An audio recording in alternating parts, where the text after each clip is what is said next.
Ranking members, you recognize, sir. Thank you, Mr. Chairman. I appreciate this. This is a really important hearing because we are spending billions of taxpayers' dollars every single year on this program, covering millions of exams for our veterans and paying out millions in incentives, nearly 20% of which were wrong. So right before this, I had a small business committee hearing this morning, and I'll put the small business hat on here. Can you imagine if you were running a small business, let's say a diner or something, and 20% of the meals you sent out from the kitchen were wrong? The business isn't going to last very long, or at very least, the cook's going to get fired.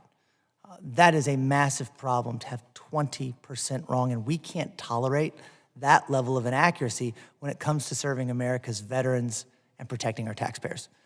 So, Chairman Luttrell, I look forward to continuing to working with you to do something, an upcoming roundtable or some sort of event. Maybe we can hear directly from the contracted companies.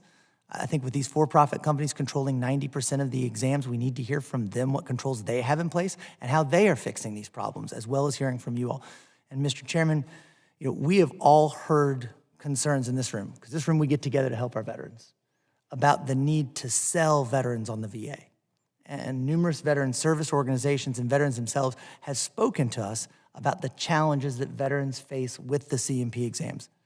So if we want to ensure that veterans have trust in the VA and are comfortable seeking it out for care, then we should start by ensuring that their very first interaction with the system is a welcoming and assuring one.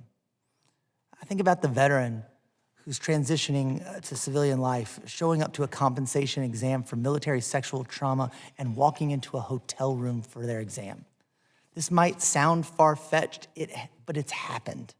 We are getting these stories.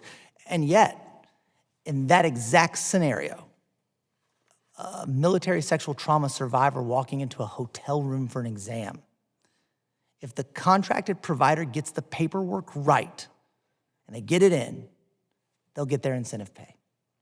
Is this the standard of care that our veterans should experience, or that we want to incentivize?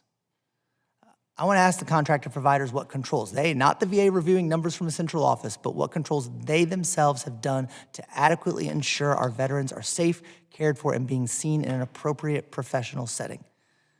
I also want to make sure that our veterans are getting the reviews and care they need. When we hear today that reviews are moving from every 2 to 3 years, and that is, by your own testimony, worse for veterans, we have to do something about that. Bring in the heads of these companies. Let's get together. Let's make sure that our veterans, the men and women who were willing to sacrifice everything for our safety and security and freedom, receive the promise we gave them, that when they took that uniform off, we would take care of them. It's exactly what we want to do. It's exactly what we need to get done on this committee. Thank you, Mr. Chairman. I yield back.